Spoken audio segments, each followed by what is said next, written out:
Realmente não é fácil escrever e falar sobre um filme que parece ser tão pessoal para aquele diretor, para a pessoa que fez. É um filme que você sente o tempo inteiro que ele está sendo construído em várias camadas diferentes que muitas vezes fica até difícil de descrever sobre o que ele está querendo falar. Cada plano parece ser calculado, cada sensação, cada lágrima, cada gesto dos atores parecem ser calculados, tudo ali, milimetricamente, para te trazer alguma sensação específica. Nem sempre elas chegam prontas para você, nem sempre fica claro o que ele está querendo dizer, mas talvez seja exatamente isso que o filme está querendo, que você pense por si só e tome as próprias opiniões sobre toda aquela situação que aquela família está passando. O filme ele não pede explicações, ele não pede legendas explicativas, ele não pede nada disso. Ele é uma obra sensível, que se constrói com calma e que possui uma potência silenciosa que são pouquíssimos filmes que possuem hoje em dia.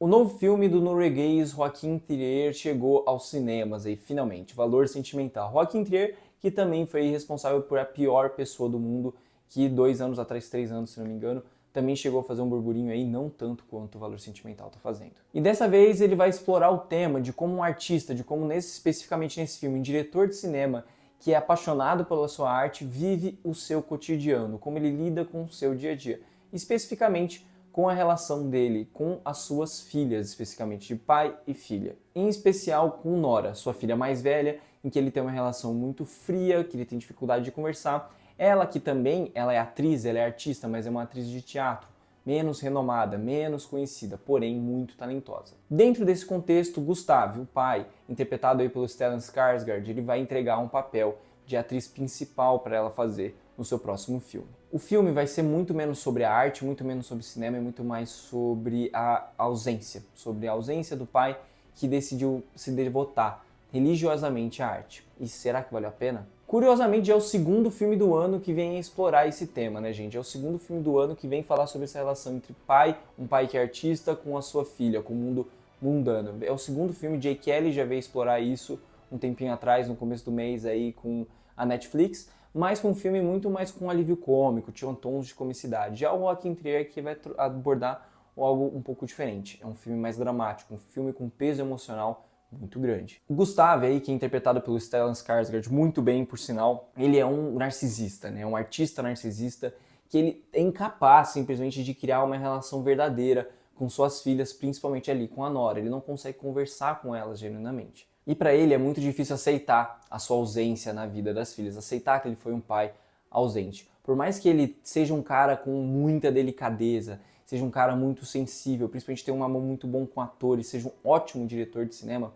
ele não tem uma capacidade mínima de criar afeto entre ele e as suas filhas. E dentro disso, na relação entre ele e as filhas, foram criadas fendas. Fendas que se abriram e não conseguiram mais ser reparadas, e nem vão conseguir mais ser reparadas. É algo crônico de família, que não é reparado. Assim como acontece na sua casa. A casa, que é um personagem por si só, que abre fendas no meio da casa. Essa fenda representa isso, a relação de pai e filha, que nunca mais vai poder ser consertada. A casa é um personagem silencioso, mas permanente ali no filme. Muitas vezes o filme ele adota a posição da casa como um observador silencioso de tudo que aquela família está passando. 3 histórias, 3 gerações que se passaram ali daquela mesma família de Gustav. Tudo aquilo observando silenciosamente, assim como nós, espectadores, a gente está lá aprendendo o que essa família passou, quem estava certo, quem estava errado, o que aconteceu, quem sofreu mais. E tudo isso a gente vai observando através da perspectiva da casa em muitos momentos. A montagem do filme muitas vezes nos desafia. Em que tempo a gente está passando? Será que a gente está na década de 50, de 60, de 70? Em qual momento a gente está? E a gente vai encaixando o quebra-cabeça. Não que seja algo muito complexo também, mas a montagem nos desafia assim. Ele não tem ali escrito 1970. Não. O filme nos desafia. Vamos lá, vamos tentar entender, vamos pensar um pouquinho. Já os espelhos dessa casa, eles funcionam como instrumentos de revelação, algo que é o que o objeto foi feito para ser realmente. Quando a cena é filmada a partir da perspectiva de um espelho, a gente já sabe que algo ali está sendo exposto, algo importante. É o objeto cumprindo sua função mais básica, né? E ali falando, mostrando, né, revelando quem é você, revelando seus maiores segredos, revelando os seus medos, sem qualquer filtro, sem qualquer indulgência, revelando ali tudo o que estamos pensando. É isso que esse filme faz. Aos poucos a gente vai entendendo que essa dificuldade de Gustavo de interagir com as suas filhas não vem apenas da sua ausência, da sua falta de tempo por conta do craft aí da sua arte. Vem muito mais profundo do que isso. Vem do seu passado. Vem de uma fenda muito mais profunda e muito mais antiga. É a perda precoce da sua mãe, é a ausência de alguma figura materna ou paterna, de alguém que você possa se inspirar para depois fazer a mesma coisa com seus filhos. Como eu falei, é uma ferida, é uma fenda geracional que passa de geração para geração. Gustavo simplesmente não sabe lidar com o peso real de ser um pai. Esse desconhecimento todo é algo que se passa para Nora, se passa para a irmã de Nora, e tudo isso impacta elas de forma emocional e as quebra, principalmente no caso de Nora, que fica completamente quebrada em certos momentos do filme. E Nora se vê muito menos como uma filha para Gustavo, ela se vê muito mais como um fardo emocional para ele, como um erro cometido por ele. Ele preferia muito mais ter como seu único filho, como seus únicos filhos, as suas obras. Era a única coisa que ele ia ter na opinião dela. Por mais que Gustavo diga que elas são a melhor coisa que poderiam ter acontecido para eles, elas duvidam, elas acham que são um fardo emocional. Gustavo só consegue se conectar com a sua família a partir da sua própria arte. Assim como ele colocou a sua filha mais nova, né, ali durante um dos seus primeiros filmes, ele coloca ela lá, assim ele consegue se conectar mais com ela, coloca o seu neto em seu novo filme. E agora está acontecendo com Nora, ele quer ela no papel principal do filme. Já a frustração de Nora é absolutamente compreensível, ela se sente apenas como uma ferramenta do próprio pai, uma ferramenta para que o pai consiga abordar a sua própria arte, fazer o filme que ele quer. Ela se vê apenas como algo descartável, que ela vai ser usada ali por aqueles dias de gravação e depois vai ser esquecida a partir do momento que ele vai partir para a sua próxima obra. Estímulo, né, desse ego gigante que o pai tem. E o mesmo pai que não consegue simplesmente ir ver a filha atuando no teatro, simplesmente porque ele não gosta de teatro. Ele não quer enfrentar essa coisa que ele não gosta, é seu ego ali inflado o tempo todo no filme. Quando finalmente algumas revelações do filme vão surgindo sobre o roteiro, para quem esse roteiro foi escrito, sobre quem é esse roteiro, o filme ele não vem com aquela carga emocional de plot twist, de te fazer, meu Deus, minha cabeça explodiu. Ele não vem dessa forma. Ele traz ali, de forma sutil, só com a trilha sonora, te dando ali o relance, com uma pequena atuação ali da atriz principal, da Renate. Ela vem trazendo ali, juro, com um pouquinho relance ali, você já percebe o que eles estão querendo dizer, para quem esse filme foi feito.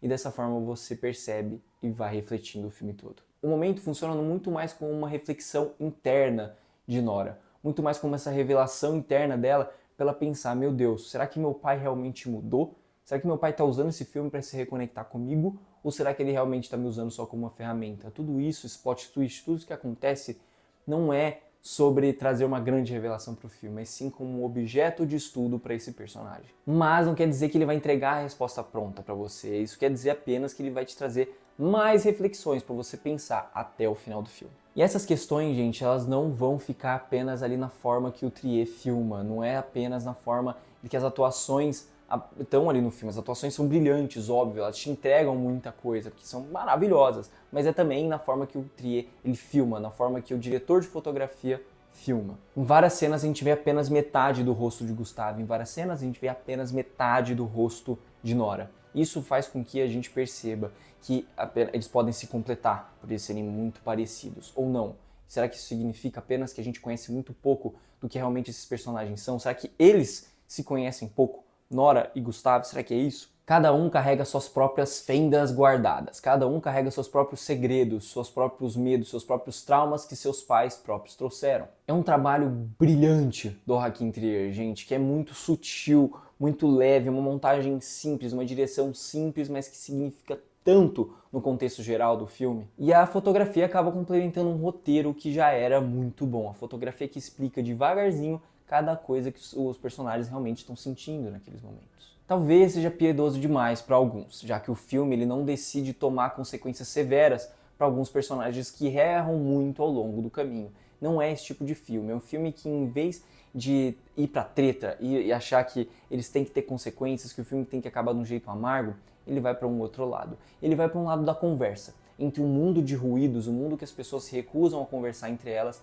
ele vai para um mundo de conversa, um mundo mais positivo. Nesse mundo que é um esforço hercúleo, a gente passar por um vídeo de 30 segundos no TikTok que as pessoas se xingam o tempo inteiro, se criticam o tempo inteiro, ele vai para o lado da conversa, como eu falei.